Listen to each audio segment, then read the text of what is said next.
Good afternoon, Patriots. It is Praying Medic, and I am back with my latest Q update. It is Tuesday, June 5th, and I don't have a whole lot to report for you as far as Q goes. Obviously, Q is back. It was gone for 11 days. Came back a few days ago. Has only made one post, and this one came on the, on the 3rd, a couple days ago. And it's simply Boom, Boom, Boom, Boom, the John Lee Hooker song. A week to remember, dark to light, blackout necessary, Q. So we are looking at what I suspect is a week to remember. The Inspector General's report is coming out on the FBI and DOJ handling of the Clinton email case. The Inspector General report will come out in several parts. There are several segments of the investigation. The part we'll get to first is the handling of the Clinton email investigation, and then other parts will come out after that. Someone has mentioned if you take Q's post and flip it 180 degrees, looks a little bit like a gun. And interestingly enough, the Q is what would be the hammer on the gun. Interesting to note, I don't know what the relevance of that is, other than to say this. I wanted to share a couple of dreams that I've had with you, and maybe I should actually share the dreams after I do this. So obviously the Anons were happy to see Q back. Lots of welcome backs on the board, and so I am happy as you are to see Q back in the saddle again. Did want to address a couple of things. So there's this situation going on down here in Tucson with this camp that was uncovered by some people. They streamed some videos on Facebook. They believe they've uncovered a camp that was used for pedophiles. And they found all kinds of leashes and clothing and other things that sort of indicate possible a campment where maybe children were kept for sexual abuse. Some of the Anons have been posting about that. A lot of people have been doing YouTube videos on that. This Anon said, "Are the amateurs stepping in where the government won't? Let's just hope someone on their team is trained in handling evidence." I have been a little bit resistant to say anything about this on social media. Q hasn't addressed it. A lot of people are doing YouTube videos on it. I do not want to get ahead of everyone else. I think right now the best thing we can do is to pray that the truth will be exposed. There is no mainstream media news coverage on this. The only thing I was able to find was a statement from the Pima County Sheriff's Department where they said they sent out officers and they did not see evidence of child sexual abuse. That is a statement from the law enforcement. I don't believe that's the final statement. I think we're going to learn more about this. I think it is way too early to make a decision on this. I'm not saying that there isn't anything going on. I'm saying that there are two sides to the story. Some people believe there is something going on down there, and the law enforcement community has so far said no, there isn't. Let me tell you about the dreams that I had the last 2 nights. So Sunday night I had a dream where people, average people, had guns, and they kind of casually used those guns to enforce what they thought was their right to enforce the law. Essentially took that law into their hands. And what I saw was a form of vigilantism. And I knew in this dream that I had the ability to speak to these people and talk some sense into them and help them realize that taking the law into their own hands was not the answer. Now, last night I had another dream. In that dream I saw people in government, in positions of power and authority, and those people had guns and they had the right to use them, but they weren't using them. They weren't using them appropriately. They were afraid to exercise their rightful authority. And I think it's very interesting that I had two dreams, two nights in a row, that illustrate exactly the opposite principles, one of which is people who are afraid to exercise their rightful authority, and the other one is people who don't have rightful authority who think they can exercise it.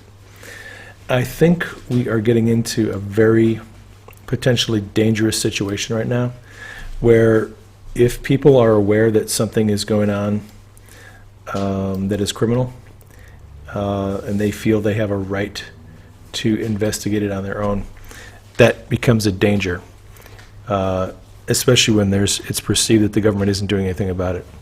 If legitimate law enforcement is not enforcing the law, is allowing criminal behavior to go unpunished, that's a problem. And I sense a lot of frustration from our friends and people on social media. I'm not insensitive to people's anger and frustration. I know people are sick of waiting. They're sick and tired of seeing things like the Iwan brothers scandal just kicked down the road and people not being prosecuted. I get it. I understand that people are sick of waiting. They feel like nothing's going on, especially when you see the president tweeting about Jeff Sessions and how nothing's happening. It's very frustrating. It's difficult to watch that happen and believe that nothing is doing. However, I think a lot more is being done than people realize. Yesterday, Jeff Sessions announced that they are hiring 313 assistant U.S. attorneys to help prosecute criminal acts involving gang activity, drug-related activity, violent offenders, human rights, human trafficking abuse, things of that nature. So, look, we have lived with governments for a long time that have not addressed this, and not just not addressed it, but corrupt courts and prosecutors and law enforcement who have probably aided and abetted the criminals. That is coming to an end. It's going to take time. It's going to take time for that to happen. And we need to hang in there, and we need to keep our leaders in prayer and resist the urge to take the law into our own hands, because, look, vigilantism and anarchy is not the answer. If government does not respond, if law enforcement is not responding to this situation, eventually we'll just remove those law enforcement officers. But at the current time, I think Q has been telling us, and the president has been telling us, that they're getting tough on crime. And I think it's difficult when there's all this 4D chess going on with the Department of Justice and we don't really know what's happening. So I would just encourage people to hang in there. Don't give up the fight. Things are changing, maybe not as fast as we want them to, but things are changing. Wanted to run through my Twitter timeline real quick. I did notice some things that are going on. So Andrew McCabe is now announced that he's seeking immunity in exchange for his testimony in front of the Senate Judiciary Committee. Andy McCabe is in trouble. He and his attorneys have seen the Inspector General report regarding the Hillary Clinton email investigation, and now McCabe is asking for immunity. And Q has said, no deals. So a national security contractor was arrested at the White House today on an attempted murder charge. Just getting you caught up on some of the news headlines. World Bank is complaining and whining that Trump's economic policy is a threat to global economic growth. We have great economic growth going on right now, and the World Bank is looking out for themselves. Let's see, what else we got? This is from Sundance, Last Refuge. 4 Democrat members of the Intelligence Oversight Gang of 8 have written to the FBI and Department of Justice to find out if President Trump has been informed of the sketchy intelligence community constructs they were told about in 2016. So, Schumer, Schiff, Mark Warner, and Nancy Pelosi, before they get too far into this, they want to know what Trump knows. They want to know what Trump was told by the intelligence community so they can cover themselves. Interesting little story here. Howard Schultz, outgoing CEO of Starbucks, who has threatened to run for president in 2020, is basically ripping the Democrats for going too far left. He's complaining about their lack of understanding of how economics work and the idea that you can give everything to people for free and no one's going to pay for it.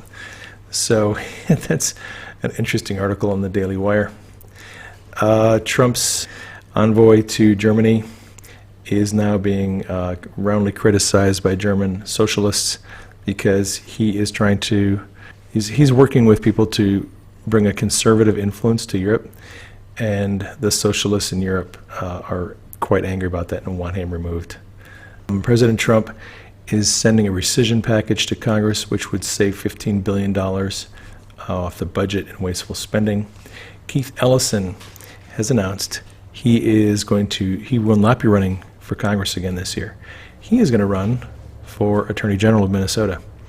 We'll see how that goes for Keith. Right now, the jobs numbers came out, and according to the U.S. Department of Labor, we now have more job openings than we have people seeking jobs. We have essentially almost full employment right now. President Trump is working his magic with China. China has offered to purchase an additional $70 billion in goods to help offset the trade deficit. Trump is brilliant.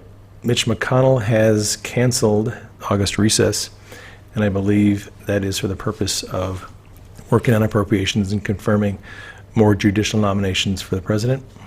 I found this interesting. Iran has served notice to the UN that they intend to increase uranium enrichment now that the U.S. has backed out of the Iran deal. And we know that Iran has threatened to blackmail the European leaders to tell how much they took in bribes. This whole thing is unraveling, and watch how Trump handles it. I think in the next few months, we're going to see some very interesting developments in Iran. Iran's currency is collapsing. They are headed in the same direction Venezuela has been heading for the last couple of years. So Iran is in a position of weakness, and the president knows that, and Vladimir Putin knows that. So watch what happens. All right, that is all I have for you today on this update. So be encouraged, patriots. Keep us in prayer. Keep Q and the team in prayer. Keep the president in prayer. Thank you for your support. Thank you for sharing this on social media. That is all I have for you on this update. This is Prairie Medic signing off. I will catch you on the next broadcast.